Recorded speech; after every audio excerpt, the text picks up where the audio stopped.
Okay, call this meeting to order at 6:31. Okay, we're going to start tonight with public input. Does anybody here have anything that's not on the agenda they would like to talk about? Okay, seeing none. We go to our student report. If I'm correct, this might be Siobhan or Shivy? Shivy, is it your first meeting with us? Yes, it is. Well, welcome. I told her she should be petrified. Very scary. Hi everybody. So I'll just start with some academic matters going on at the high school. So the last week we had midterms, so that just ended for all 4 grades. And they lasted all of last week. So now course selections will be starting for both sophomores and juniors.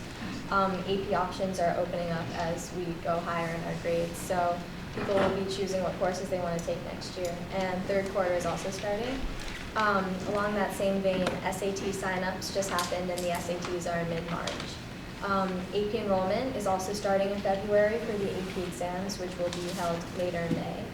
And then AP government, the senior class, is going on a field trip. So Samantha Galvin and Bridget Grew, who are on this representative team with me, will be going to the State House on April 3rd, and they'll be debating and voting and replicating the lawmaking of the Massachusetts government. The school also held voter registration, which just occurred, and this was for students 16 or older to ensure that they'd be prepared for voting when they turned 18. For clubs and other high school organizations, there are a lot of upcoming events for those as well. Academic Decathlon has their state qualifying competition this Saturday on February 1st.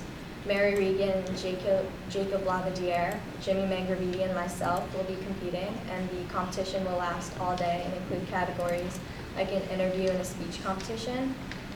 Student Council is also submitting their Book of Excellence, which is a book that demonstrates all of the events they've accomplished over the last couple of months, and they'll be submitting that to the NEMAS conference before their Hyannis conference in March. This weekend, on Thursday, the Harvard Model UN conference is taking place. So North Reading High School will be sending representatives from our UN club to compete in that. And also the North Reading Robotics team, High Tech Hornets, comprised of 7 high schoolers, including myself, will compete in our state qualifier in Natick this Sunday on February 2nd. For our arts department, we have our new one-act theater performance, as well as Notorious making headway. This last weekend, Notorious won at Any Voices. Austin Stamegma won Best Vocal Percussion, Rachel Schladen-Hoffman won Best Song Arrangement, and Sam Junta and Katie Leach both won Best Solo Awards. Notorious also has their first round of ICHSA coming up at Gavin Middle School in Wakefield in the next couple of weeks, and the drama department, which was going to put on Moby Dick, is now decided to perform The Imaginary Invalid. Auditions for that one act already happened, and they are now rehearsing with their cast of 7, which is 4 boys and 3 girls. This weekend, the auditorium will be occupied by the Middle School Drama Club, who will be putting on The Rock of Ages. This past weekend was really big for North Reading sports teams as well. Basketball had a big win over Pentucket at 70-39 over this last weekend, and wrestling went 3-2 over the weekend at their Methuen meet. Also, for some generic records, girls basketball has a 5-5-0, and boys basketball is close behind with a 4-6-0. Boys track is currently doing a little bit better than girls track, 2-1-0, in anticipation for their CALs this coming week. And swim CALs are this Saturday, and track CALs are the upcoming Monday. The Cal Championships for other sports teams are coming up as well, and States is also coming up in a couple of weeks, with the swim team having their sectional competition the week after Cal's. Today, there is a swim meet and a varsity meet for track happening right now, and hockey is having a senior night this week as well. This weekend, gymnastics is also having an entire weekend meet, which the drama department will help set up. And finally, to wrap that up, spring sports start March 18th and winter sports are coming to an end. In foreign language, the Seal of Biliteracy signups are just opened, and the test itself will occur later in the year. That's basically for students who can speak 2 different languages, and they'll take the test, which will prove that they can speak those 2 different languages, and a seal will be put on their diploma as they graduate. The Spanish department is also finally getting a trip now, and it's planned for next February. The trip's to Costa Rica, and there's an informational meeting on it tomorrow. In other news, the freshman and sophomore semi-formal is coming up. It's being held in the gym and is acting as a fundraiser for the seniors. And along that line, there are also other fundraisers going on as well. For example, February 3rd, there's a swim fundraiser at Fuddruckers, and North Reading Basketball is also holding their China Cuisine fundraiser this Thursday. And finally, today, Mr. Votto, who's a math teacher at the high school, was selected for the Charles E. Jones Award and was honored for being an inspirational and impactful teacher today during lunch. I have a little bit of student work as well to show. So that's for my AP Environmental Science class. As a sophomore, that's the only AP we're allowed to take, so it's kind of like overwhelming to start out on like your first AP. So our teacher, Miss Carey, and she really makes it easy for all the sophomores in our class to really understand the material and like ease into like the AP exams and the AP tests.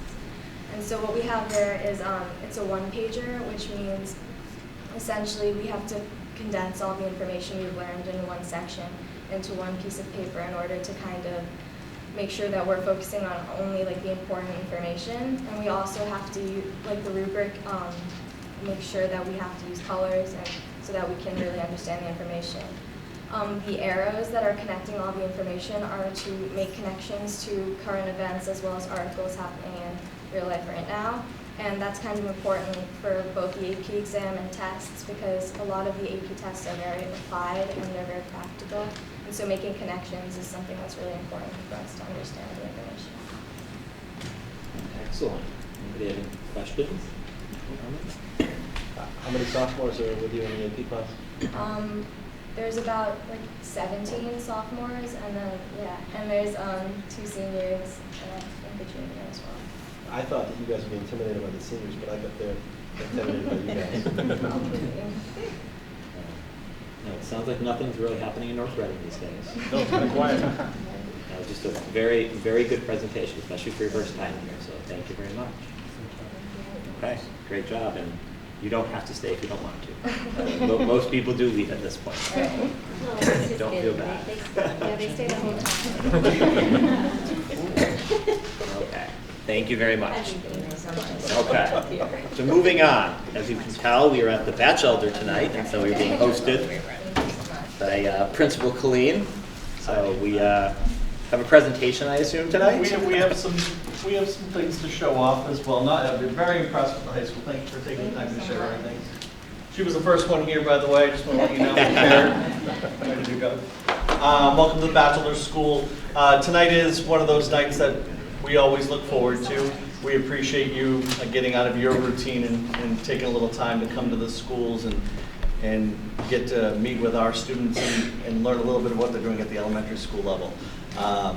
So today we have brought in a few different projects. We're going to start with a couple of our second grade teachers. Both Mrs. Fay and Mrs. Barrier brought some students. We're going to talk to you about a social studies project they worked on in grade 2. I'm going to turn the mic on to them. You're very good. This is on if you want. There you go.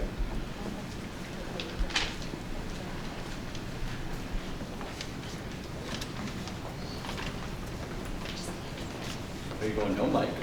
Not gonna try. We practice without a mic. I love it. Let's You go. can throw that in last minute.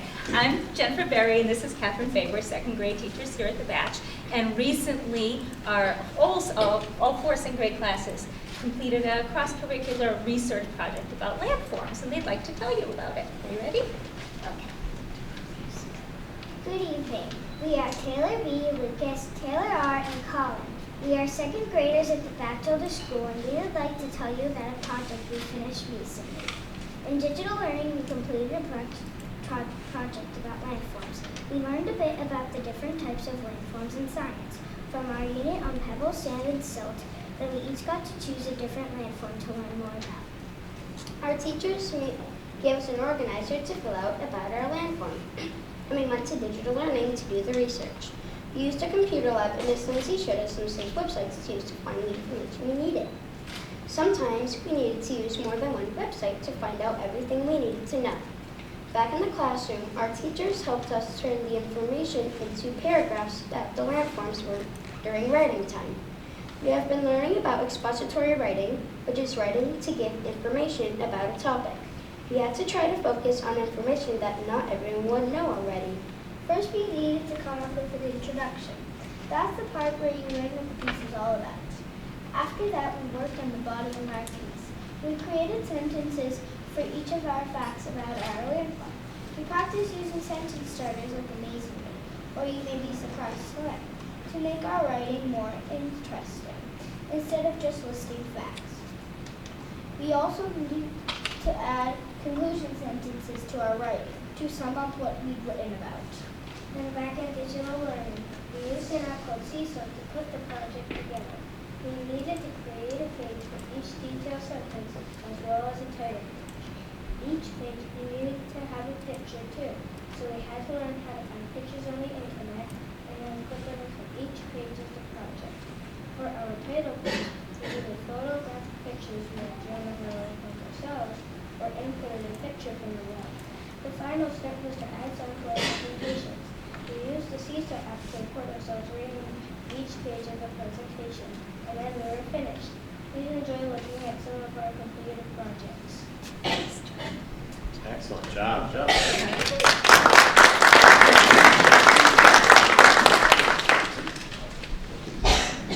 Great Glaciers by Lucas.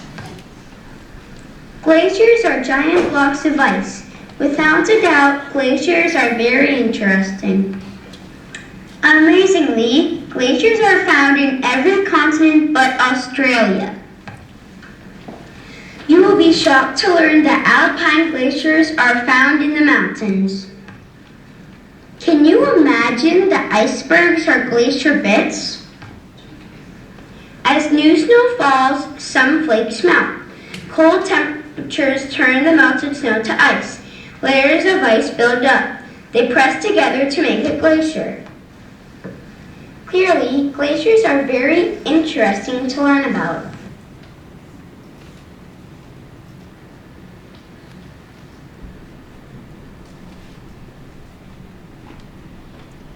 Amazing Islands by Taylor R. An island is a piece of land surrounded by water. You'll be shocked to learn that major cities are found on islands. Can you imagine that islands are found in lakes and oceans throughout the world? Would you believe that islands can have all types of weather?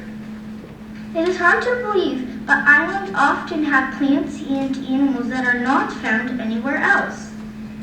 Did you learn any new facts about islands? I hope so.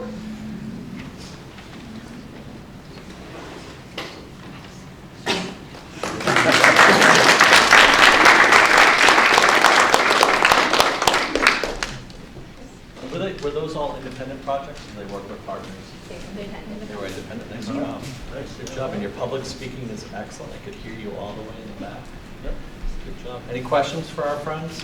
Want to transition right to the next one? We're going to stay in the social studies theme. I think I asked for the whole board, what's your favorite fact about glaciers? Well, Lucas, that's you. I like how the glaciers form because it's kind of a cool process. How the melted snowflakes freeze and layer up. Nailed it. All right, thank You guys did a great job. Thank you.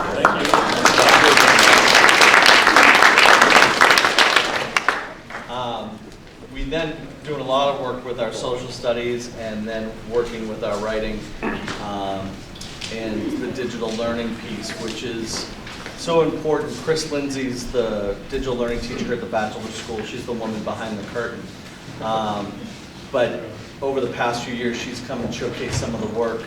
And one of the things that we talked about today was how proud we are of our teachers and how they've embraced the use of technology, and they're really using Miss Lindsay as a resource. So she's here to support them in the work that they do, but under the leadership and the guidance and the planning of the classroom teachers, which is excellent. So now we have a few fourth graders here with Miss Hewitt and Mrs. Bythrow, and I'll let them take the stage for a little bit. Hello. How are you? Good. Thanks. Well done. Well, you're really tall. I am. I really like these. I like the opportunity to stand up high. I'm Annie Hewitt, and I'm here tonight with Kathy Bythrow and Chris Lindsay, and she's hiding in the back. And we're very happy, along with our students, to show you some new curriculum that we created this year. Due to new social studies standards we had in the 4th grade, we had a lot of additions to our standards. So there were a lot of changes we need to address. And this evening, we're going to feature some student research as well, where they had to do some analysis and then a presentation on Canada and Mexico. And Chris Lindsay, our digital learning specialist, had shared a professional development product from her work last summer, which is called a HyperDoc. And we realized it would lend itself really well to this student-centered learning and also bring in universal design for learning strategies and concepts that we've been trying to integrate more into our classrooms. So, and it was also a great way to use our Chromebooks that we have in our grade level. So the HyperDoc you're going to see is what guided the students through the more independent learning process. And 3 of our students, Gargi, Sebastian, and Elizabeth, are going to walk you through the experience. Sebastian?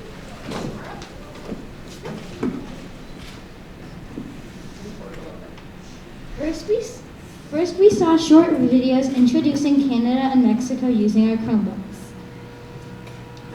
Then we took some time to preview each country using online library databases and textbooks.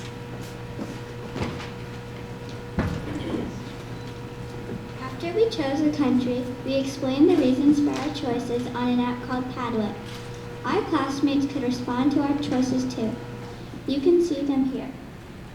Mine says, I'd like to do Canada because I love Montreal and Niagara Falls. I also think it is extremely beautiful. I've been there many times and I love it so much.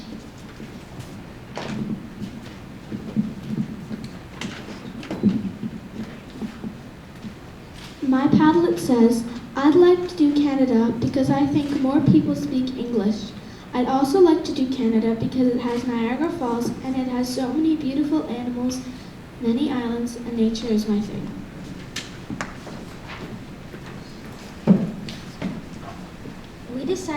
We decided if we wanted to work alone or with a partner. We chose either a province for Canada or a state for Mexico, and then completed a research document.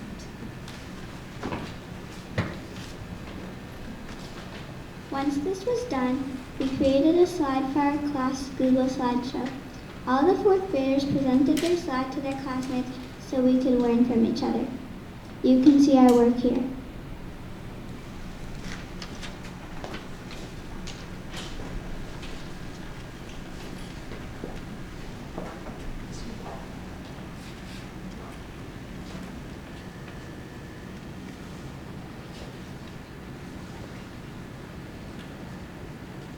The final step was a reflection on the learning experience, which we did online. We thought back over the whole project and summarized things we learned, and considered the challenges and the parts of the project we enjoyed the most. Here is my reflection. I learned that Canada has lots of lakes and forests. I also learned that it has dead lakes. The hardest part was finding the information on different web pages for me. I enjoyed working on the slide and learning about the wildlife, like the peregrine falcon and elk. Overall, what we liked most about the project was that we got to choose what we wanted to research. We liked being able to work with a partner. It was also great to use the Chromebooks to do the typing and link to different websites.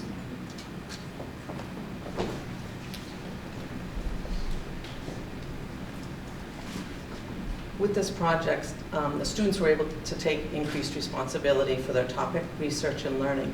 They had ownership of decision-making along the way, were actively engaged, and were able to work at their own pace. We, as teachers, were able to differentiate the amount of support that students needed. We were able to assist with research techniques with both textbooks and websites, and presentation processes that would grab the audience's attention. The students were able to clearly state what they needed help with and were truly excited about some of the facts they had uncovered. Many were able to make connections with trips they had been on, documentaries they had seen on TV or YouTube, and even books they had read, and discussed them in detail with us as we worked our way around the classroom. This one-on-one time was invaluable.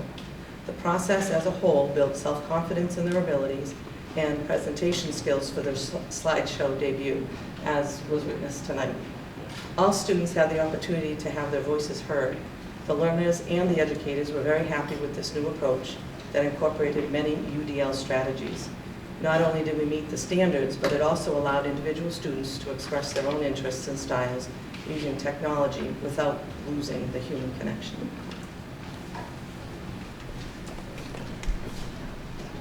Any questions or anything you'd like to know more about? Come on up. We're really proud of their work. And I think you probably got that there were embedded links all the way through, so they would hook up into the link and then move on through them. And I'm sure we clearly said that, so I wanted to make that clear. Excellent. I'm just astounded. I still have problems trying to dial on my phone. So the fact that well, as Mr. Colleen said, it's actually quite the leap for us as educators who've been around for a little while to like go, sure, we'll try that. Absolutely, it is kind of a thing, but it's good for us. It's good for us. There's a lot of change is good. Tutoring by Miss Lindsay, of course. Yes, Miss Lindsay really should come out for a moment. You can come out.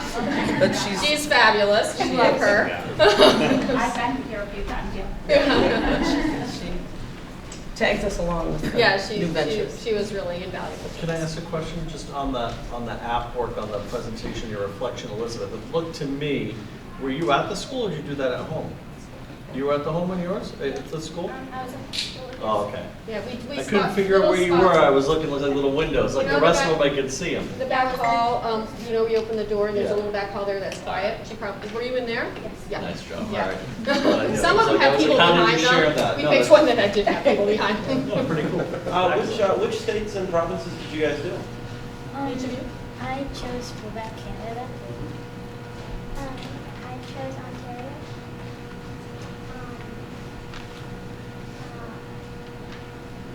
Liking. I forget one of them. Something on the Labrador, Canada. Newfoundland? Yeah, Newfoundland and Labrador. So these were three people who chose Canada. We had a number of people who chose Mexican states as well. Chihuahua. So, yeah, Chihuahua was fun. Sonora, different states in Mexico, yeah, as well.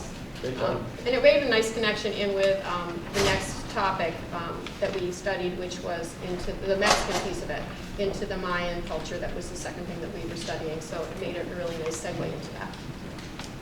What websites do you guys usually use? Do you direct them to the appropriate type of websites to do Yeah, research? there's a list. We have a whole database of websites that are already vetted and fine to use. So yes, we're very careful about that. You can also purify, what's that say? Yes, these are the ones we use, National Geographic will do.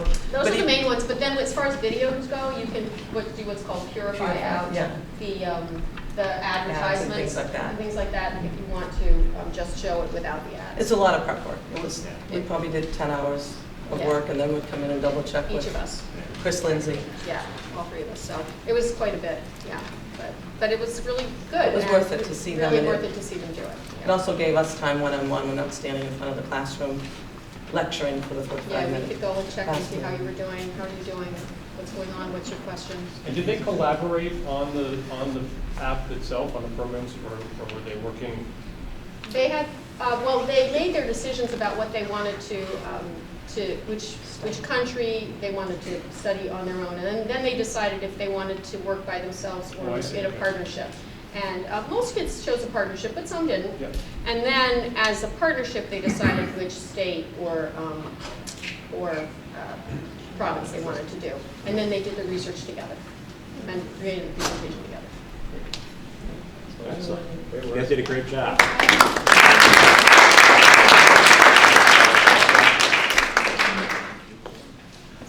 Finally, one thing that we started this year, which was something that was on our list of something we wanted to try to do, was similar to what the Hood School has started over with the student council. So under the leadership of Miss Petrie, who is our school psychologist, and Beth Weiss, who is our now on leave physical education teacher, who gave birth to a beautiful baby boy this morning. Brooks will give him his first public plug. But was able to work with our 4th and 5th grade teachers, come up with a process to identify candidates, and I'm proud to present to you some of the student members of our first Batchelder School Student Council, under the leadership of Ms. Petrie.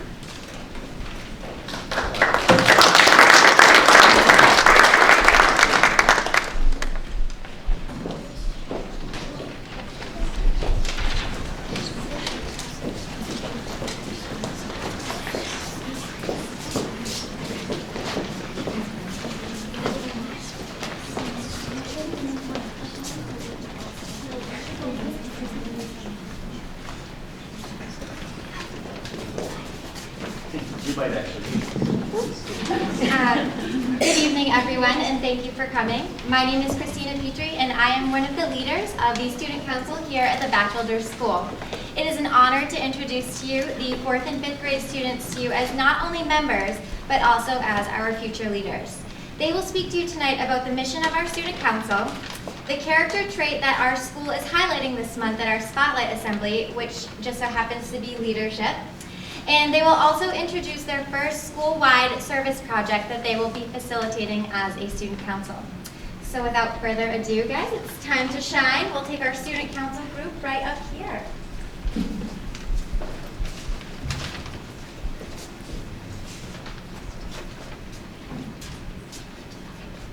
Hi, I'm Nora. I'm Kara. I'm Laurel. I'm Isabella. And I'm Avery. We are members of the LD Batchelder School Student Council. The Student Council organizes projects and fundraisers to help many different programs and organizations. An organization we are helping right now is the Lazarus House. The Student Council consists of students who show leadership qualities. We are all in the 4th and 5th grade. All children who are in the Student Council help encourage kindness throughout the school. Finally, we thank you for giving your time to us this evening.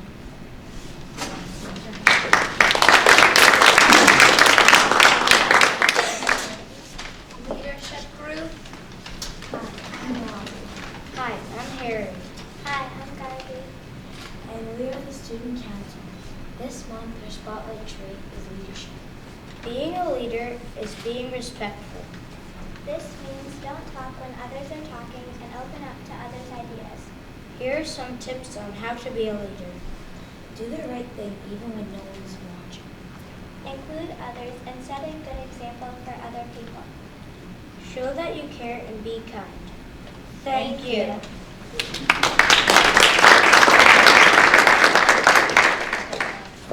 All right, and now our group for the service projects. Hi, I'm Viviana. Hi, I'm Kelly. Hi, I'm Sebastian. Hi, I'm Bryce. The Lazarus House is a welcoming place to donate supplies to others in need.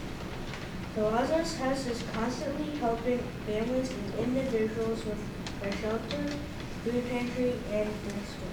We will be collecting clean, gently used clothes.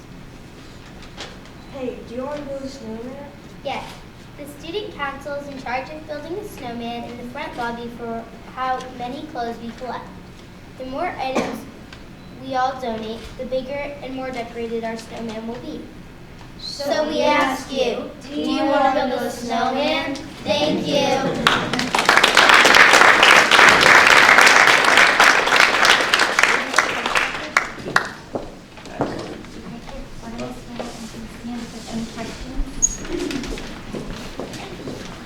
Any questions for the student council? I mean, I know there's a lot of them, but if you have any general ones, it's the first time through, see what they would come up with. So how do you become a member of the student council?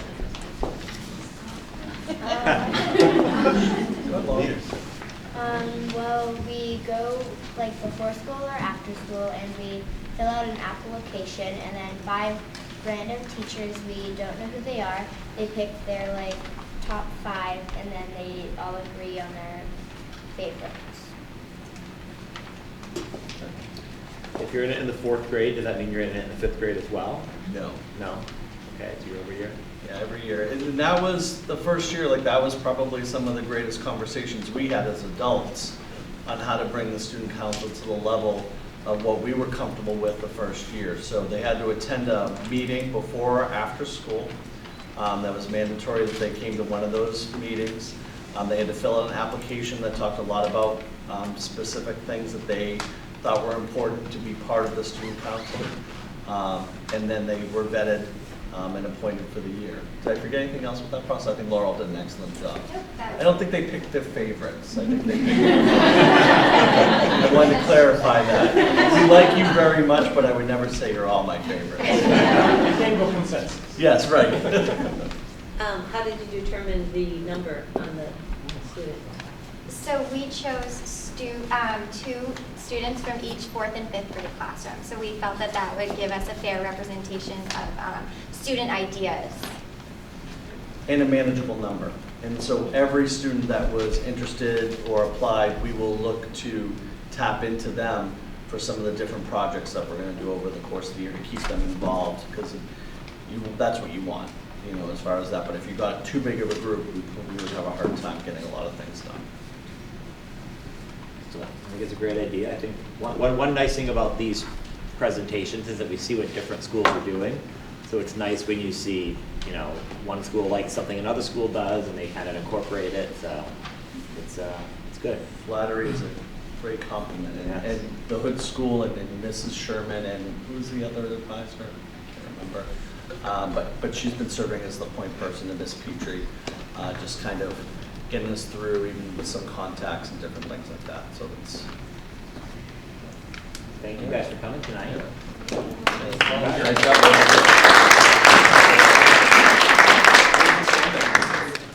Built, right? You built the snowman.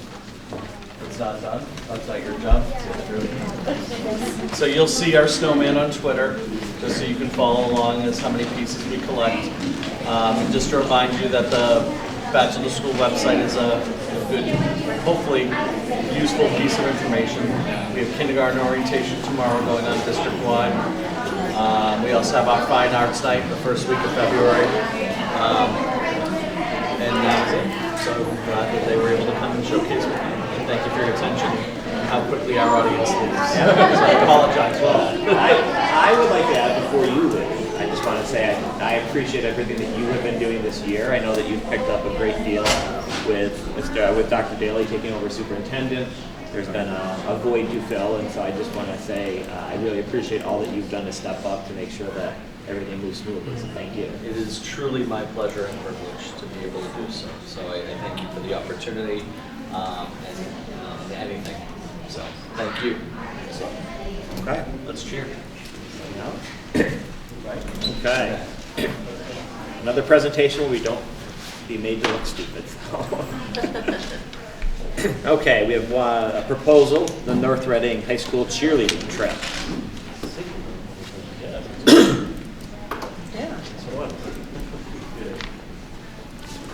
I want to introduce our two senior captains of our cheer team this year, Lacey Stebbins and Alexis Jones.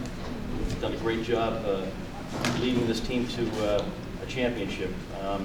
One of the things that they've earned this year, they did that at a competition that we had in November 24th, scoring a score of 84.6, which allowed them to go to a national competition. The one that works out for the schedule that they wanted to go to is one at the end of March, from the 26th to the 29th of March in Asbury Park, New Jersey. Kind of looking a little further south, but Asbury Park is about as far south as we're able to get. And it's one that the parents of the cheerleaders are very supportive of. The administration of North Reading High School is supportive of it, and we're hoping that the school committee will allow them to go and represent North Reading. It's something that they have done in the past, gone as far as down to Florida. 2 years ago we went to Dallas and had a very memorable trip. And I think trips like this are more than just competing for a championship. I think it's just a memory for a lifetime for them to see teams from other areas, and it's not just, it was amazing the teams that came from all over Dallas. Lacey was part of that trip, 2 years ago. And I think it's just a great educational experience and something that the parents of the cheerleaders support, and I, as the athletic director, support as well. Are you not Katie Roy, the cheerleading coach? Katie is visiting one of the national parks with her family. She's going to be coming back actually later tonight. But Katie throws a lot of enthusiasm into it, and it's really amazing the level that these girls have come. Seeing them, when we pick the team in June and they practice all summer long, it's really, all of our teams are hard working, but this could be the hardest working team we have. It's really a year-round team that practices, and something that they just put the heart and soul into it. So, and it's I think it'll be a wonderful event. My first grader is a cheerleader now, and she's addicted, and she's tumbling all over the house. So I understand that it can be an You'll be a addiction. chaperone in about 10 years. Yes. Any questions about?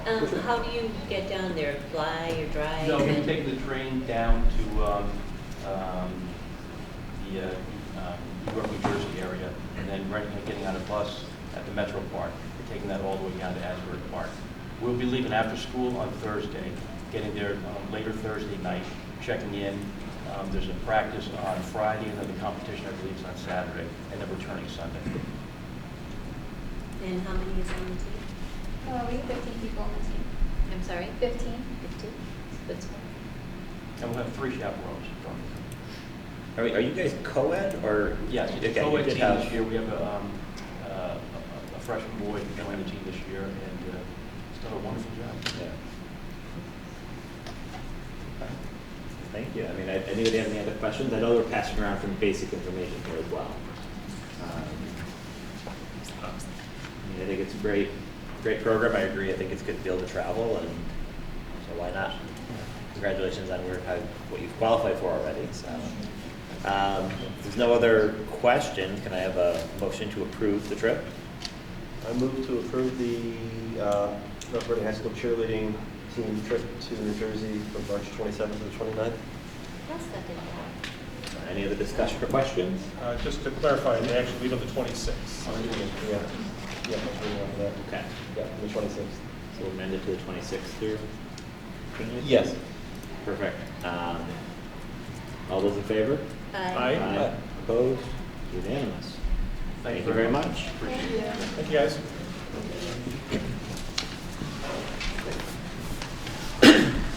Okay.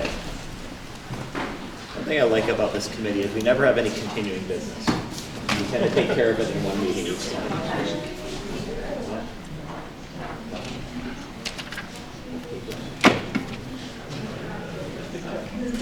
That's a question. Who paid for it? Who pays for it? Do we pay for it or do they pay for it? Does it come out of the? It's going to be fundraising funds. I don't know why it didn't pop into my head until I looked at that figure, but I was like, ooh. Okay, so continuing on, we again are looking at the academic calendar. Dr. Daly. We are. So we, despite our best efforts when we got back last time, we realized one slight change that needed to happen to the calendar. When you have a late school year, there is a regulation about when graduation needs to be in relation to that proposed last day of school. It needs to be within a certain number of days. And so the adjustment of the last day of school for high school graduation to 6/11 is really, that's the only change on the calendar. It was the 4th on the last draft. This brings it back to the 11th, but I felt it was worth just bringing it back and making sure there were no other questions before we publicized widely. Nothing else changes, the start dates, everything else, the end date, the last day of school, everything is the same. It's just that graduation day needs to be within the 12 days of the last day. And that obviously will have an impact on other things, senior exams and things like that. So, but Mr. LaPrette brought that to my attention right away that next morning, and we made it correct. Yes, please. 12 days within and incorporating 5 snow days? Yeah. Because it's the last regular day of school, so that's sort of the, if this is the last day that we're anticipating possible, then we need to be within. So that actually happened to us the last time we did this late. We didn't make that adjustment. It was something that we it was noted in our coordinated program review, so I'm glad that we were able to catch it here in advance. I always was under the impression that graduation was the last full week Friday. So I guess I wouldn't have ever caught that. Is that not true The last then? full week Friday. Yeah, so like You mean if, excluding final exams? no, if June 1st falls on a Wednesday, right, you wouldn't necessarily graduate on that Friday. I thought it had to be a full week in June for the Friday graduation. You're saying the first full week? Yes, The the first first full full week. week of June. So if June 1st did fall on Monday, then you wouldn't be able to graduate on that Friday. You would have to wait till the next full week. Yeah, I'm not aware of any regulation around No, I just- that piece, but it that always seemed probably that- is logistically what happens Okay. when the calendar's the way it is. Sure was, all right. But my understanding is it's just related to that last regular day of school, and that's, we have to try to do it. Interesting. Yeah, a lot of folks, graduations are different times, but I wasn't aware of that. I'll look into it. Yeah, I just. Yeah. That's just how they keep track of it in South Dakota. Do we need to move to? Okay, so we should do a presentation, another vote, just to approve the calendar. So can I have a motion to approve the 2020-2021 calendar? I move to accept the amended 2020-2021 school calendar. Second? All those in favor? Aye. Opposed? Unanimous. Thank you. The superintendent's evaluation goals. Thank you so much. So I've included several documents here for your review and consideration tonight. This will be a brief presentation, discussion, and vote. All of these documents in essentially the same form were shared with the evaluation subcommittee at our previous meeting. The first document that I shared with you is it's from a larger document about the evaluation of superintendents. I pulled out some information about what's different for new superintendents to consider, and there's some proposed goals that are there. You'll see that the goals that I actually propose are very similar to those that are recommended in the guidance, and also something that we work in. I'm a part of the new superintendent's induction program. I'll refer to that as NISIP and SIP, and so I've definitely worked with that group to come up with these goals. The second piece that I included is the draft indicator rubric for superintendent evaluation. And I did, once again, we reviewed this with the eval subcommittee. There were also three of us, Scott, Rich, and Janine, who attended a breakout session, a drive-in they called them, where MASC and MASS partnered to provide some more information about that tool. And so just a reminder on the tool, the superintendent's rubric changed this year no matter what, the same way that the teachers and the other administrators' rubric has changed. There's some new language incorporating social emotional learning, and so that would be the new rubric. The other difference with this is there's three levels. There's standards, there's 4 standards, then there are several indicators under those standards, and then under those indicators there are also elements. And so the recommendation here, this is many districts across the Commonwealth are piloting the superintendent evaluation, which is an indicator level rubric. As you can see, there's still many different indicators for the purpose of evaluation, but there's not quite so many that's exhaustive. And a lot of school committees were finding that the element level, they're getting bogged down with some of the details of that level of the rubric. And so my suggestion, which I believe is sort of the suggestion of the drive-in for MASC and MASS, would be to pilot this indicator rubric this year along with many others in the state. As you know, I'm very involved with the Department of Ed for beta testing of different pieces, and I like to give feedback if this is, the way I feel is if this is what they're going to adopt, because with the other rubrics, if you notice, it's very hard to find the original rubrics. They've taken them down, you have to ask for permission, so when they move forward with something, that becomes the document that sort of governs. So I really like to use it to get in there, give feedback. I was on the committee that helped to create and update the teacher and the administrator rubrics, and gave a lot of feedback there, and I would like to be able to do the same with the superintendent. So I feel that within the timeline that we have here for my evaluation, which I'll speak up to next, I thought it would be good to use the new rubric to give some feedback to them to make sure they fine tune it going into next year. The next document is slight update to what I proposed, just with a few more concrete details. But it's the timeline for the eval process for my evaluation process. So the chart at the top suggests that this year would be year one from now until July of 2020 with formative in April. So we need to report, the district needs to report on my summative rating this year because of the number of days I'm in attendance, so even in the role of superintendent. So even though I started in mid-year in January, we still will be reporting on me and need to have an evaluation done. So I'm suggesting that we use that indicator rubric as a pilot in year one. I would then start in year two, right after that, in July, and go to July of 2021. That would be year two, another one-year goal, one-year set of goals. There would be a formative cycle though in January. So we'd go July to January for the formative, and then January to July for the second half of that year. If all goes well with the pilot, I would suggest we use the indicator rubric as well. Year three then would be a 1 year, once again, with a similar cycle, a July to July, with a January 2022 formative.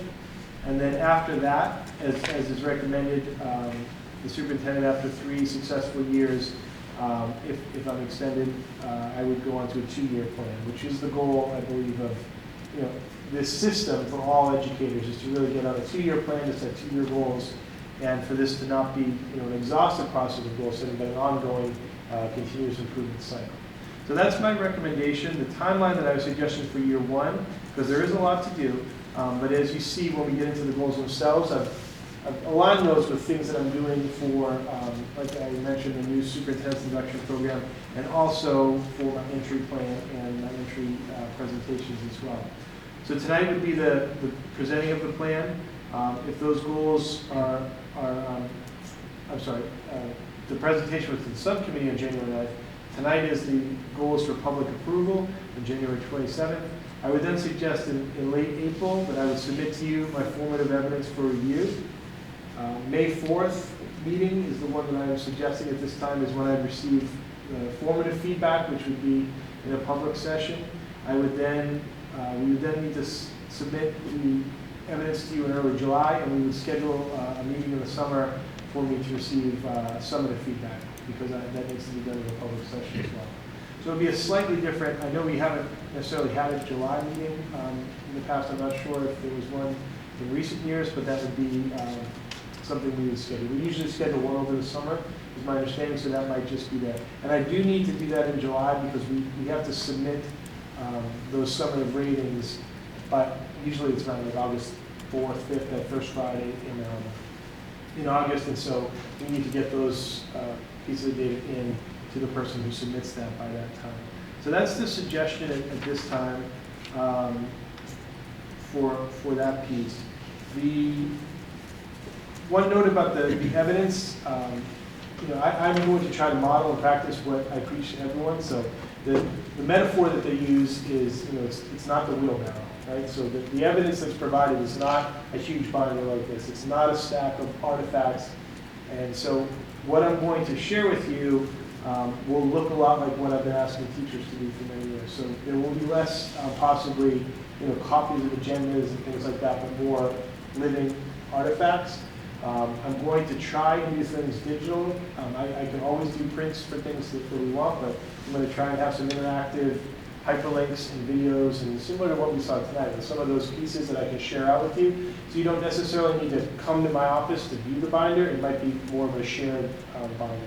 And if anyone, again, wants help with that or to view it on paper, I'm happy to do it that way as well. But I'm going to try and share as much as I can in the digital portfolio, because that's how I've done my portfolio for several years, and that's how I like to. So if that's okay, the evaluation subcommittee seemed to think that was okay to try, and I can always do it either way. I've always said with our teachers. I don't remember saying that. Yeah.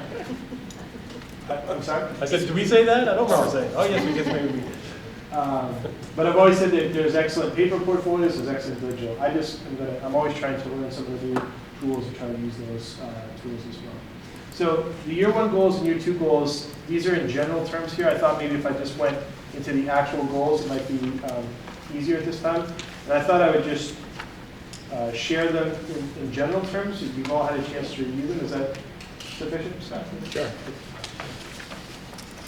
So my first goal is about professional practice. Like all the educators, I have one professional practice, one student learning goal, and I have several district goals. So the first goal is really about strategic leadership, and to ensure the continued highest level of effective strategic leadership, I will engage and support professional development and also my own personal professional development in many different areas. So this includes the new superintendent's induction program, being active in the Merrimack Valley Superintendents Association, also seeing that trickle down to our administrator and district professional development, and supporting our educators in that way. My student learning goal is a bit of a meta goal in some ways. It's about creating those conditions that are necessary to achieve at the highest level. And I see this tying in with our educator plans that our principals have, and also their individual school goals and the purpose of our school visits. I'm really working with our administrative team on getting into their schools and having a real process to how we conduct school visits, and to really focus on that alignment between the district goals, my goals, the principal's goals, the school goals, educator goals, and to work on that process and to align that further. And so that will be done through administrative councils, through school visits, and also through, as I evaluate all of the principals and their plans. The district improvement goal 1 is about our strategic planning, as I mentioned, to revisit and look at our district strategy of NRPS 2021. This ties in with obviously my entry plan, which I would give and share with you in the April timeline, and then my entry findings would be presented in July. I would be spending a lot of time between now and then gathering data, gathering information through surveys, through visits, through conversations and coffees and talks with parents and stakeholders, but also through looking at data. Meeting with our principals, visiting our schools, looking at their entry plans and their collection of evidence, and then presenting my report of entry findings in the summer.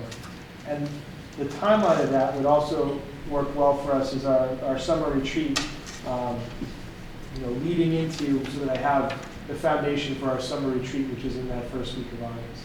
So to really say to our folks, okay, if we're going to look at our 5-year vision based on all this work that we've done, here's all the things that I've heard in my entry plan from the community, and make sure that our new 5-year plan reflects a lot of what I've gathered in my entry findings. My second improvement goal is about the emergency operations plan. So one thing I'd like to note here is that, in some ways I kept some of the format that Superintendent Bernard used. I thought that was well received and easy to use. I did make some changes a little bit to my format, but the Superintendent Bernard had a great goal last time to sort of revisit the emergency operations plan, and part of what my goal is to look at it, to review it, to continue some of the great work that's being done, and to see and make any updates and changes wherever necessary. And also, I've added in here the cybersecurity program that I discussed at the last meeting, because I think as much as that is technology, I think it is also a big piece of safety and security as well. And the last page has the other 2 goals, family and community engagement. I will continue to increase the use of social media and other technologies. My followers are increasing by the day. I think once I have a snow call on the line, I think that's when my totals will go through the roof. But really just figuring out how to communicate and what folks want. Everything from frequency of messages to forms, whether I'm using Blackboard or Twitter or email or newsletters or blogs or videos or NORCAM shows or whatever we're doing. That's part of what I'm exploring. And I really want to gather information about what people want, how they need it. The way people consume information these days is different than it was in the past. And so I want to hear what works for them and make sure I'm reaching that way. And as you know, we created a North Reading Public Schools app, and that ties in with keeping up our website.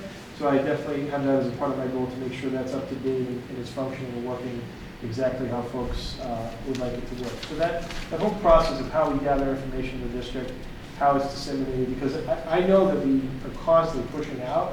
It's a matter of, are those channels reaching people the way that it needs to, and is there something else that we're not tapping into that's important? And I think John did a great job with Twitter. That was not his forte before that, but once he got into it, I think it served as a great way to communicate. So I'm hoping to do that as well. The last school that's on here is social emotional learning. And so I will lead, co-lead, and otherwise participate in the social emotional activities across the district. That talks about our train-the-trainer sessions that are ongoing, that I'm going to manage and have helped Cynthia Conant with her goals is leading that training. And also I've been working to, and hope to continue to work, to reconfigure our K-12 action team that works with the community impact team, and also think about the other groups that we have that are doing very similar work: pause, wellness, our social emotional learning group, mindfulness, sleep stress, and try to be an active participant in all of those groups as we check in throughout the year. And so that's my fourth goal. So I guess at this time I'm proposing those goals. I think that they need to be accepted or voted on, and then I would move on to them. Okay. Comments, questions? I have a question about the timeline. Yes. Dr. Daly, you mentioned late April for submitting the formative evidence. So I think it's been our practice that the evaluation subcommittee will collect the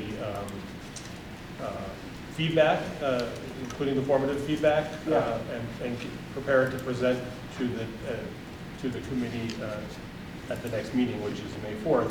So I'm hoping we can actually set a date that maybe wouldn't necessarily be characterized as late April. Yeah, mid or early. Yeah. So sure. just looking at the calendar, we have a meeting on the 13th, but it doesn't need to necessarily be that early. If it could be the week of the early of the week of the 20th, that would perhaps give everyone a chance to work through at least one weekend or maybe 2 weekends to get their feedback back to us, and then it'll give us a couple days to put it together for the meeting on Monday. Yep, absolutely. The 4th. So if you just pencil something in, and we'll try to stick to that. And I think that was my first question as well, but everything's being condensed here. Yeah, it's not as extensive as the final portion, but yeah. And I think we're going to have to just kind of also make a commitment to just do it quickly. Yep. Turn it around quickly, because we want to have a little bit of time to actually evaluate, and some time for them to actually meet the goals. And then I think we're gonna have to just this year really make sure that we get it. Yep. We go home and a couple nights we try to do it. So.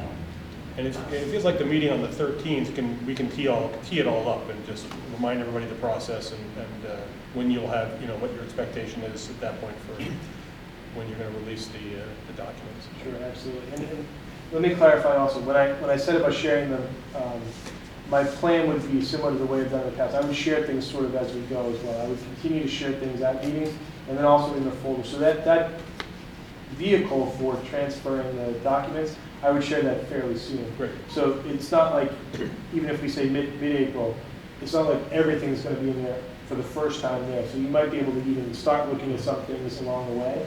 And then that would be sort of that snapshot would be that mid-April. That would be sort of, here's what I've done to this point that you would then be able to discuss there. So I'll certainly keep those in mind, but I'll be putting things in as I go as well. So I have a couple comments and questions. So I'm going to break from what I usually do, and I try not to be an educator, but I went to a workshop, so clearly I know what I'm doing now. My concern about this is that it might be too much. So I'm looking back at my notes from the workshop. The workshop suggested 1 goal-driven, 1 student improvement, and 2 to 4 district improvement goals with 6 to 8 focus indicators. I can't remember if it's 6 to 8 total across the 2 to 4. Yeah, I think so. Because when I look through, a lot of these have 12 indicators and 10 indicators, and there's 4 goals, and we have like 3 months to do this. Mm-hmm. Like the emergency plan. I know a lot was done last year on that. Yeah. That really is going to involve a lot of different people to work with, and I don't realistically know if we approve this late January, by April we can be evaluating much on this.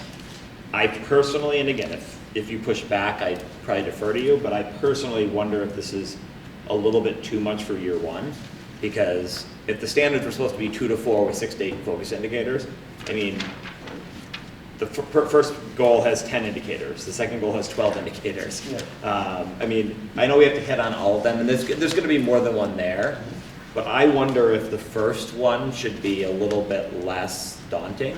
And again, assuming that we hit all the standards without it, like, I think the one that, to me, that really stands out is, I don't know how you'd really be able to do it effectively in a couple of months, is the school safety one, or the emergency operations plan one, because I think that would be drawing a lot of different groups together.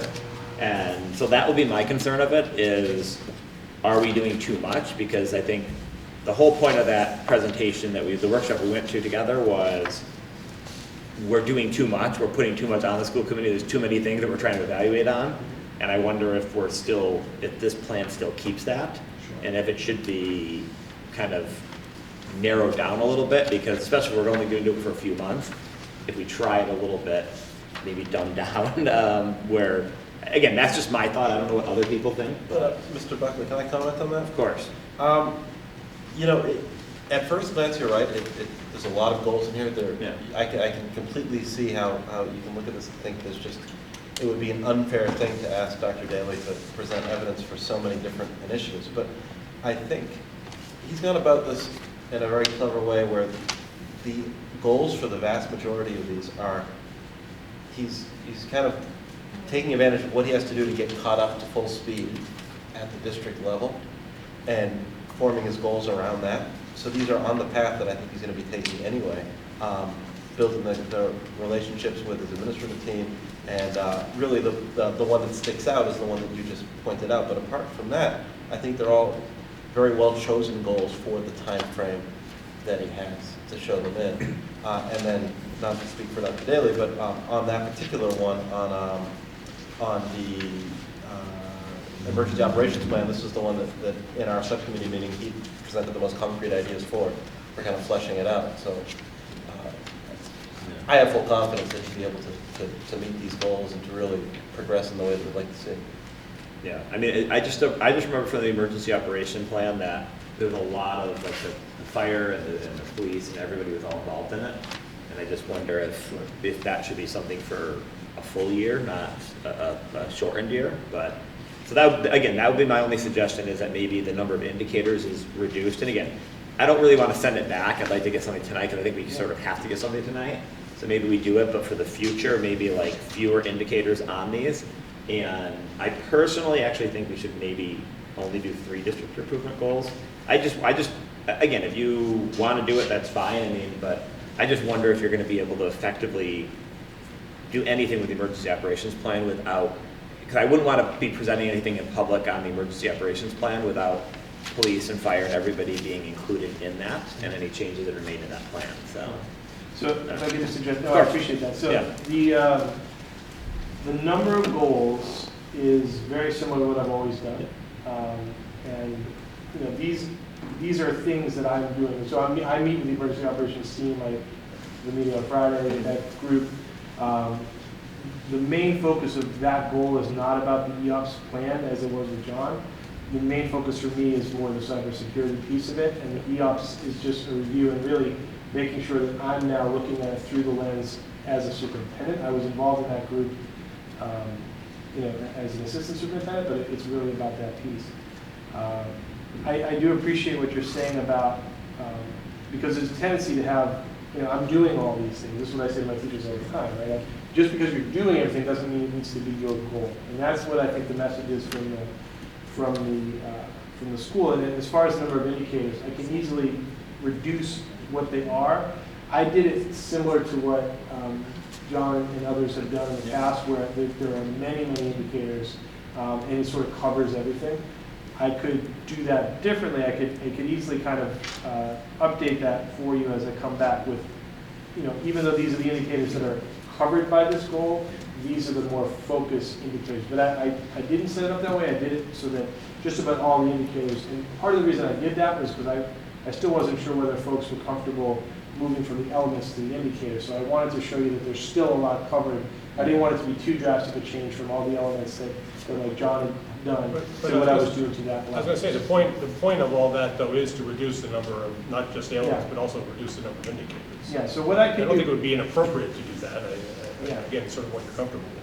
what I could do that I think would still allow you to vote tonight is I could do sort of bold, that's how I've done it before. So maybe these, for this goal, there's 1, 2, 3, 4 indicators there, but maybe I choose one that's sort of in bold, meaning that's the real focus of this goal, because some of these are better than others, and it's the same conversation we have with standards in the classroom. Just because there's a writing component to a piece doesn't mean it's a writing unit, right? So it's similar here, just because there's touching on very different aspects of family communication, that's not the main focus of this goal. So I could sort of reduce the overall 6, 7.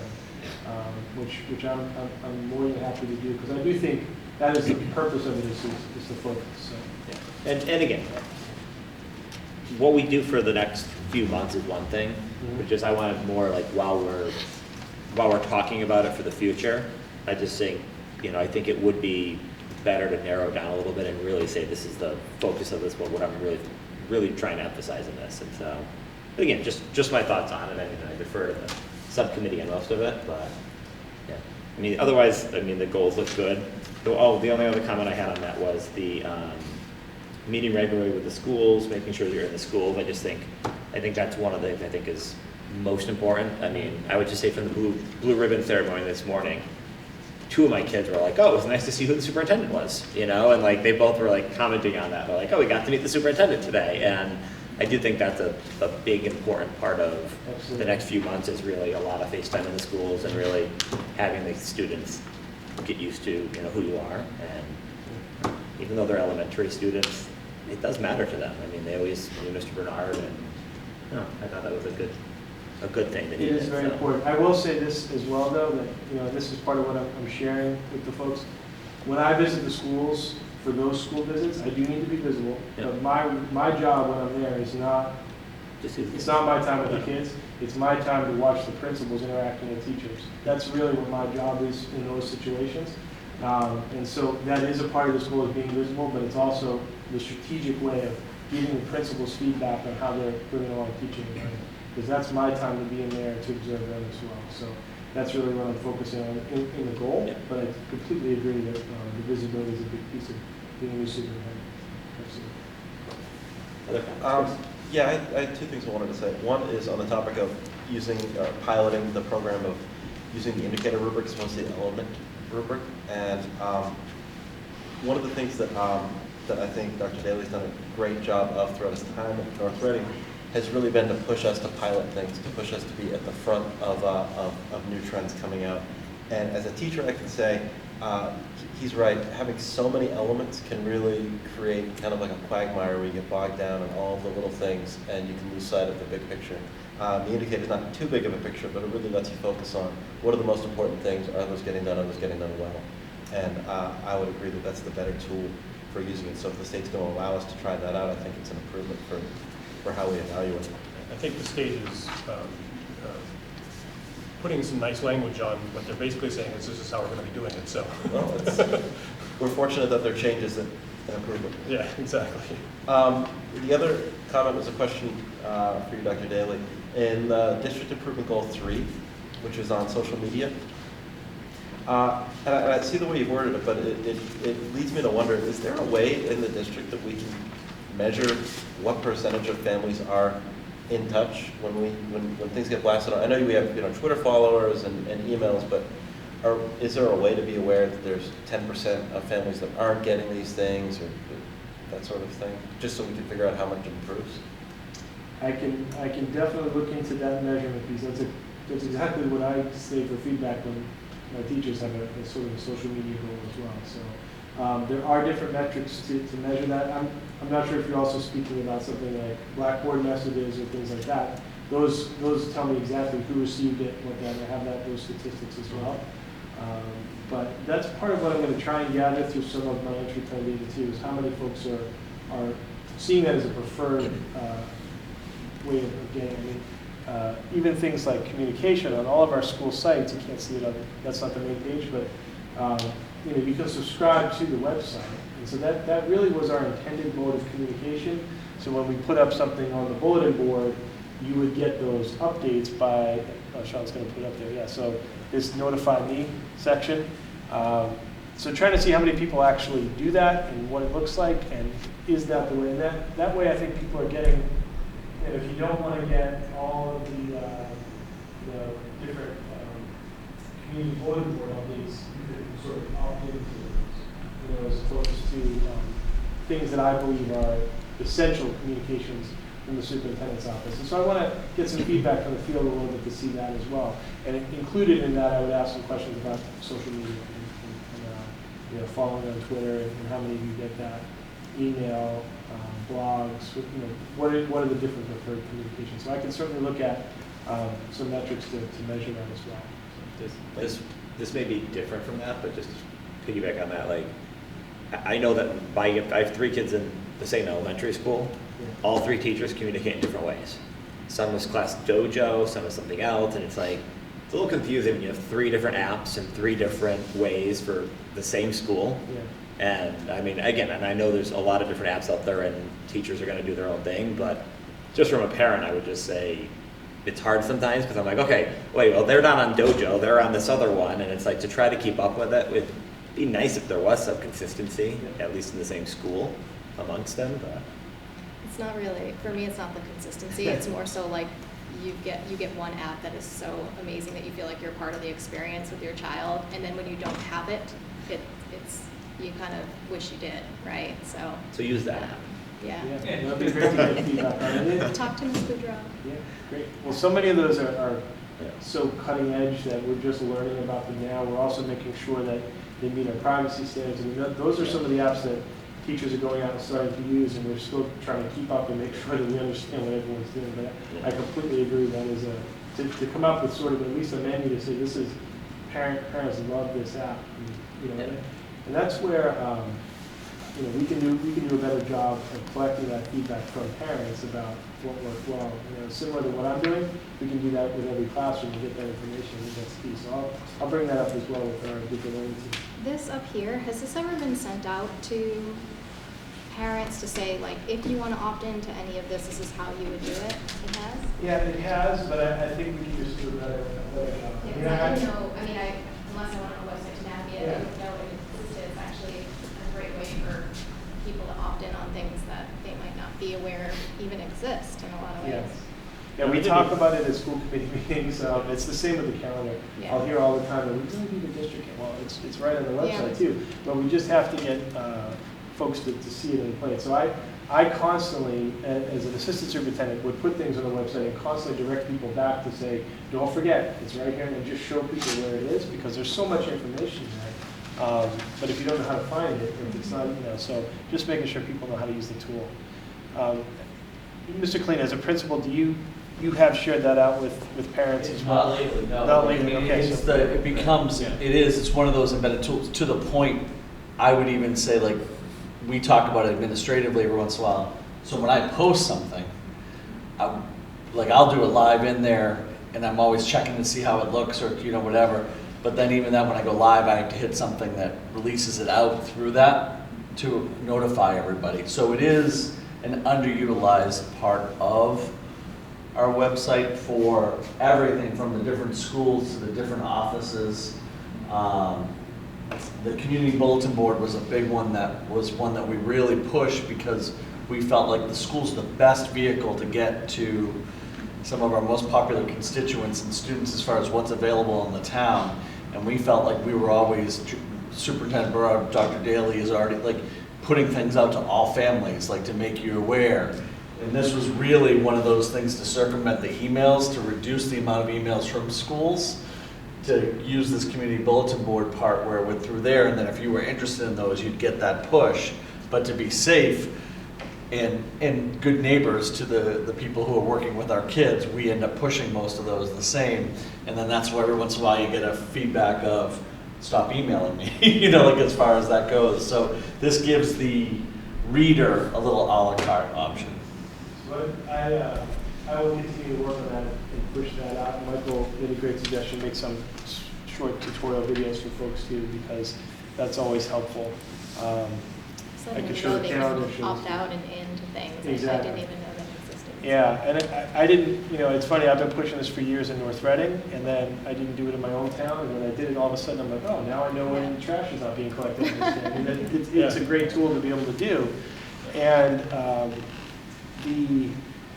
so the calendar, thank you, and the opting in is something that I will share out. I think it's easy enough for me to just send that link to draw them to it with a little message in there. I think we should do a reminder that every once in a while. That's a good idea. And then Definitely a beginning of the year thing. Yeah. And a couple more times. Exactly. Those will all be fixed by April. Yeah, and I can tell you that Mel Webster subscribes to it, and so does the transcript, because when I upload it to my news and announcements, I click a button, and then anyone who's subscribed to my news and announcements gets that. And so the article ran in the transcript, and Mel emailed me that he saw it. So I just think that's, I do know that some folks are used to that. Yeah, I actually signed up for, I think, everything over the weekend, and got some stuff from the high school this morning. It looks like they do something fairly regularly on there. I get an email every morning from the high school, I think. Yep. I sign up for everything. Yep. I had one other just quick comment on Twitter. It seems like Mr. Bernard you didn't take over his account. Correct. I feel like there's some opportunity for confusion there. Yeah. I don't know if you have any thoughts on that. Yeah, so we actually, I forgot to do that. That's one of the things we're going to do today. But I'm just going to change his NR's suit. He's just going to have it retired. Yeah. So he's kind of made an announcement that what mine is, and he's moved people over there. But there's some things we can do to change it to, even if he does keep using it, it'll be more clear that it's John's, not mine. But I just have to show him a little bit. And maybe this is something for the policy committee, but it feels like if we're going to continue to use Twitter or any other social account, we should have official accounts for various positions that stay in the position and don't go with the person. Yeah, that's a good idea. I think we could talk about that, because Twitter is also a very personal account. That was why I didn't want to just take over someone's account. I think it's good to brand it and to be very clear who the person is that's behind it. So that's something we can definitely talk about too, because a lot of what I've been to a lot of workshops about how to use Twitter, and it's not to do with branding. So I think we can talk about different ideas. I think there's pros and cons to both. I liked mine as well, and I have followers already in our schools, and so to lose those people or have to try to make different relationships Goes or have both two ways, accounts. because we have people who only followed John's account and now aren't following, maybe because Twitter is notorious for you not seeing particular posts. So so all those folks are probably waiting for more posts and they're not getting them. So it kind of works both ways. Yeah, so we'll see. So the high school student council got me a bunch of followers. They tweeted out to start following me. Like I said, I'm pretty sure, I'll put it this way, if there's a snow call and I don't get those followers, then I'll know something's up. But I'm pretty sure that's when folks are, that's when you start getting a lot of followers. So, but I appreciate the suggestions. I'll keep that in mind. Diane, something else? Yeah, I just had a question about the student learning goal. Is it pretty standard that you choose sort of the overarching concept of the school improvement plans and a focus on that, or did you choose that specifically for any reason? Because I know you talked about alignment across. Did you feel like that was an area of improvement for alignment, or is it pretty standard that when you talk about advancing the district that you focus on school improvement plans? I would say that it's something that I've been looking at as part of my initial work as a superintendent, something I've worked through in my program and with my mentor. And that's one of the things that I started to do, was to look at the school improvement goals and to make sure that they were, honestly, like I said, I looked at them through the lens of the superintendent. I've looked at them before as an assistant superintendent. Part of what I've discovered, even in my first few weeks, is that I think there's some room for change and evolution, I'll say. I think that, so some of the activities I'm going to start doing with I have my second administrative council meeting is going to be really looking at those improvement plans, and I'm also looking at their goals. And I really want to see an alignment, and I want to see the principles present in their goals. And that's really what I want to see. And so I am anticipating that as an area for focus. Yeah, because we always see the end result, but we don't know the process that goes behind that and how much cross collaboration there is and what have you. But Yeah, it's curious. yeah, it's just something I'm just curious with, and I really want to see that alignment. And there's some great things going on, but I just see that as a great first step, as an inroad to changing and updating our district plan, is to make sure that we thought it all the way through. Any other comments? Good discussion. Okay, so if we can have, perhaps we can have a motion to approve the evaluation plan set up forth by Dr. Daly, maybe with the one exception that he made bold, a few of the indicators. I move that we accept Superintendent Daly's 2020 goals from January through July, and is scheduled with leave to bold certain indicators. Second? Any further discussion? All those in favor? Aye. Opposed? Unanimous. Thank you very much. Okay. With the bold. Too bold. Routine matters. Mrs. Imbriano, did we miss anything on the minutes? I don't believe you did. Okay. Can we have a motion to accept the minutes of the January 13th school committee meeting? I will make a motion to accept the regular open session meeting of January 13, 2020 at 6:30 p.m. as written. Second. Any discussion? All those in favor? Aye. Aye. Opposed? Unanimous. This is excellent. Now that Janine reads it, we don't have to post it. Budget update. Mr. Connolly. Thank you, Mr. Buckley. So this evening, there's a student activity Quarter 2 financial report included in your packet for the budget update. So this reflects financial activity through the second quarter of the fiscal year, which is essentially December 31st, 2019. So we have gone through all the bank account balances, which typically come in around the middle or so of the month, and we have, certified and reconciled the account balances to each student activity account. And consistent with our school committee policy that governs student activity accounts, we do present financial updates and report out to the school committee quarterly. So this is what this report reflects.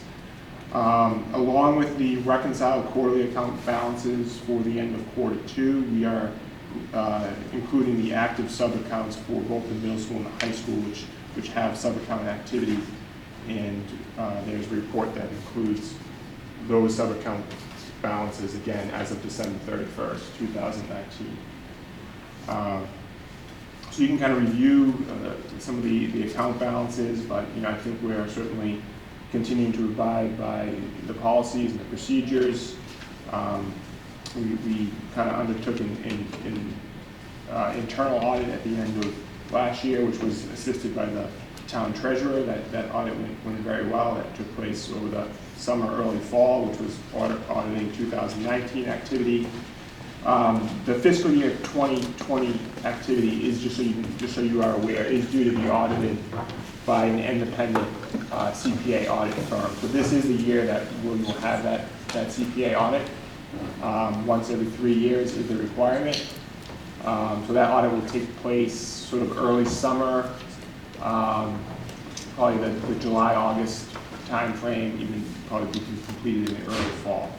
But certainly things are going well. There's no major changes, I believe, from the Quarter 1 report.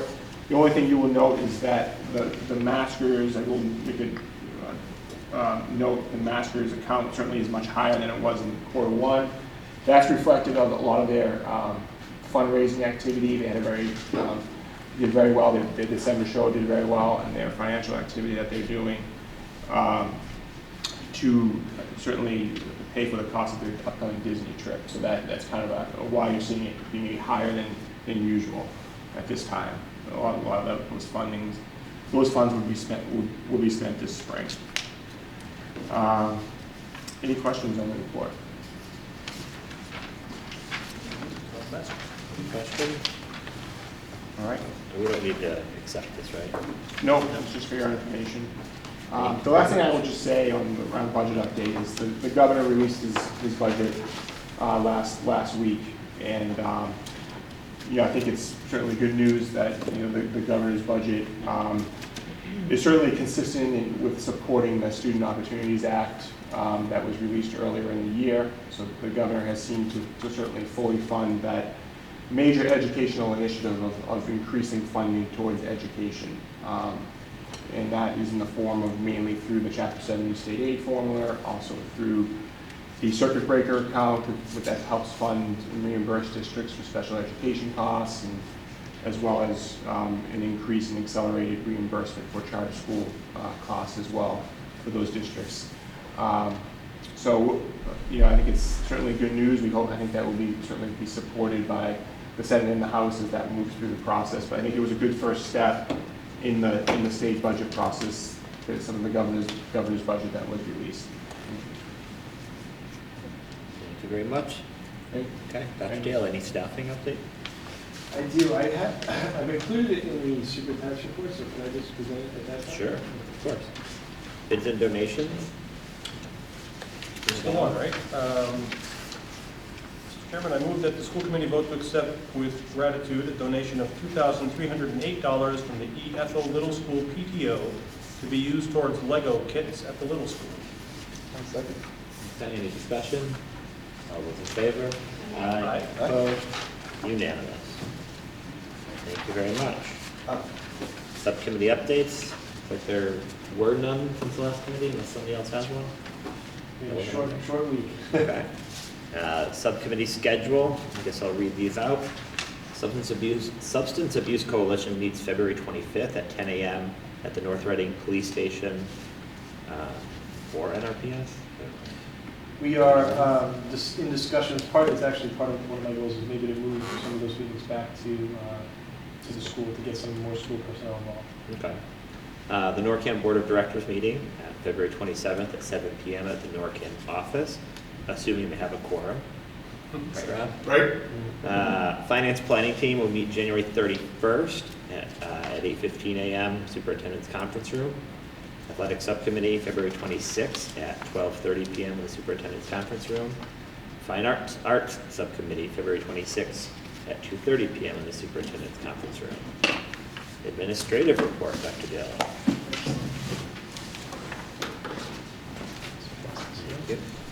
One thing that's not on here that I just thought of as I am passing this out is part of the short week last week was Friday night. We had a great celebration for the retirement of John Bernard prior to the long weekend.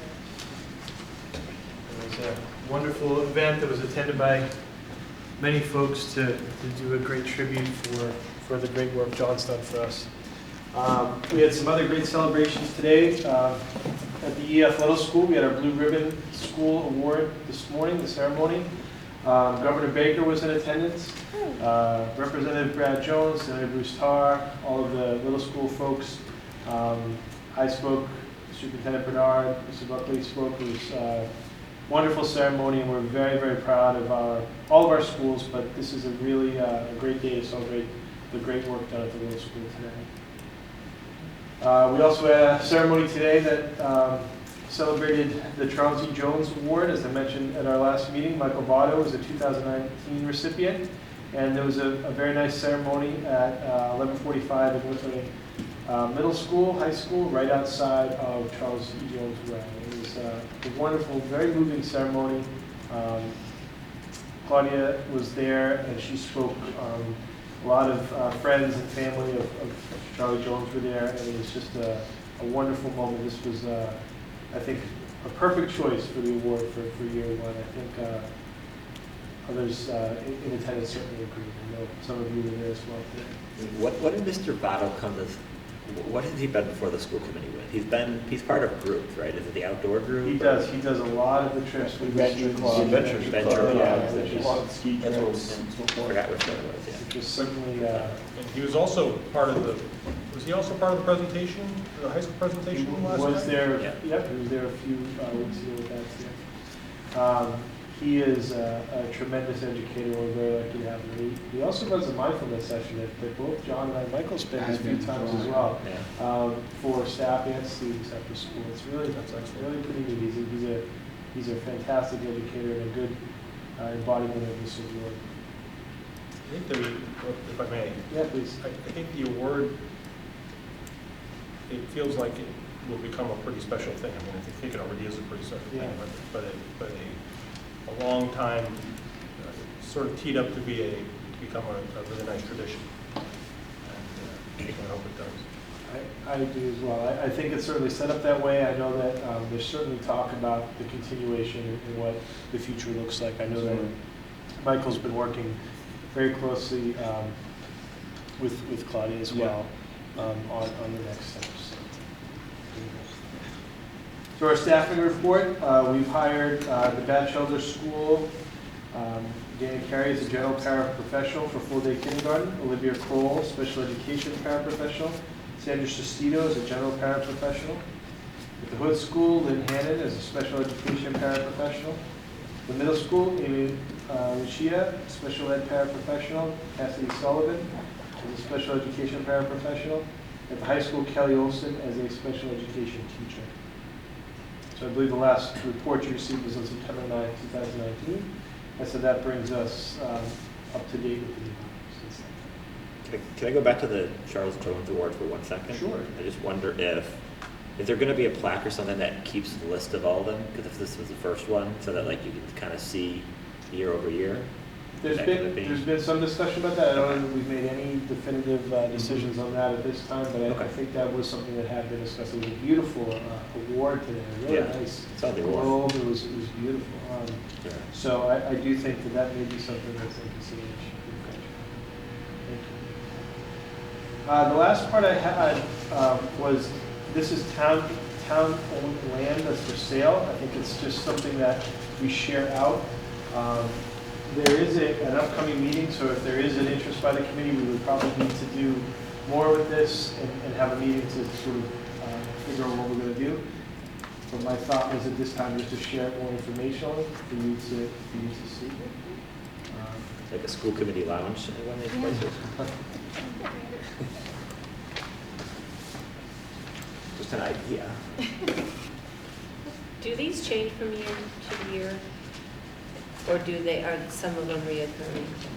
I would think that some are reoccurring. I'm not 100% sure I can look at that. I don't know if you're familiar, Michael. Well, is this the result of a process that we actually went through? Was it the year? Yearly, yeah. When was the last time we actually reviewed a much larger list? I don't remember. It's when we were first term. There was land right outside of. The little school. I've asked about that before, the land outside the little school, because if we ever paved, and I think there's some land that adjoins right there, and I wonder if we took that, if there could be a better drive-in, but yeah, this just looks like. I was just curious, sorry. Yeah, I can ask that question. I'm not sure on the history of it. Well, they have to sell this to be able to buy the turkey farms. So I believe that this is just put forward for you to consider if there's something that you see an interest in these, that you should let them know. So it's more information. Thank you very much. Okay. Any other correspondence? Not at this time. Did you want to talk about the sign thing or not? Are you calling me about it?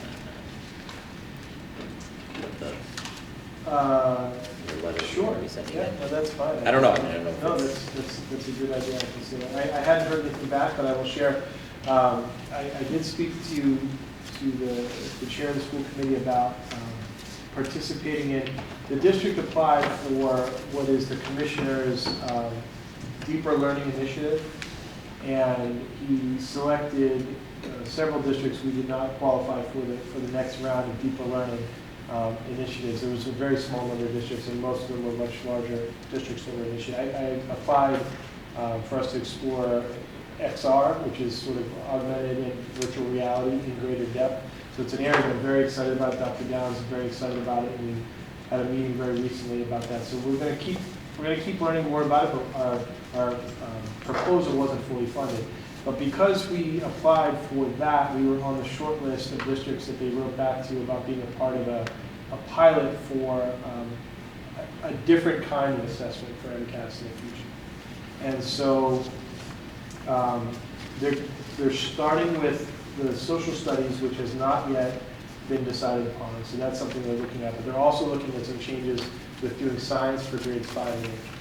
And so I spoke with the administrative council. I bounced off the chair of the committee that I wrote just a letter of interest. It was, so basically at this stage, we're writing a letter to Betsy DeVos to say that we support Massachusetts' interest in exploring something outside of the box.